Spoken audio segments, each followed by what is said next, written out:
Do dëshiroja fillimisht të dija se kush janë ato argumenta që shpalosin dhe dimensionin prej mendimit shkencor që kishte profeti Muhammed. Përveç inspirimit hyjnor që dim dhe mrekullia, mugjizja, si themi ne, më e madhe profetit ton ishte Kurani madhrishëm. Ai cekë disa thani aq të mëdha që sot e përmbajnë një tërësi sa Kurani. Dhe sa më shumë shkenca arrin kulminacionin, zbulon të vërtetat e thanjeve profetike. Unë do të ceki disa që vërtet sot kanë bo një bujë të madhe, një qarqe të mëdha shkencore. Parasysh se nga kopshti i trandafëlishtës së tij, korren shumë shkencëtar dhe dietar aromë morën nga këto trandafillet e tij, nga të gjitha duke gjetur zgjedhën gjitha peripetitë e jetës.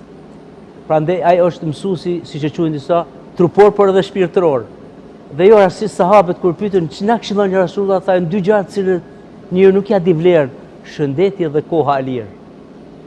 Profeti ynë është pikërisht ai që ja veri bazat e mjekësisë bashkëkohore, duke e përfillur dietën një anë dhe duke përfillur higjienën, dy gjëra të cilët sot mjekësia bashkëkohore i ka primare. Janë një hadis që përpara ka qenë një tabu.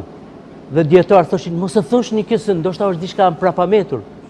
Thot profeti ynë, thot, nëse miza bie në gjellë, me një krah, ktheni edhe në krahun tjetër, pastaj e heqni nga ena, e largoni dhe merrni atë ushqim, vazhdoni hani për arsye. Se në një krah miza, në një krah është sëmundje, në krahun tjetër shërim. Kanë thonë njerëz, po kjo gjë primitive. Para një viti, shkencëtarët australianë fillon zbulimet dhe pan, larva mizës nuk ka asgjë, por zhvillimi i saj më të tjeshëm, në një krah gjetën që ka bakterë që përhapin sëmundje të ndryshme, i din sëmundjet infektime, trakoma e tjerë, sëmundje gjatë vjerë, në krahun tjetër gjetën antibiotik. Dhe me filtera të shumë sot do vërtetuar që nga krahu i mizës fillon të eksplorojnë të gjenë antibiotik. Më thonë thënia vërtet, në një anë paraqesin bakterë, sëmundje, në anë tjetër antibiotikë që i lufton. Përveç mizës së mollës, parasysh se miza mollë shkon në mollë pastër dhe nuk ka antibiotik. Me tutje profeti tha, enën e juaj nëse ka prek maca, tha lesh merrni abdes. Bilim Aisha ishte një herë duke marr gjellën e saj hongri maca, vinë thanë, e kishte, tha profeti ka thonë, çka prek maca është e pastër.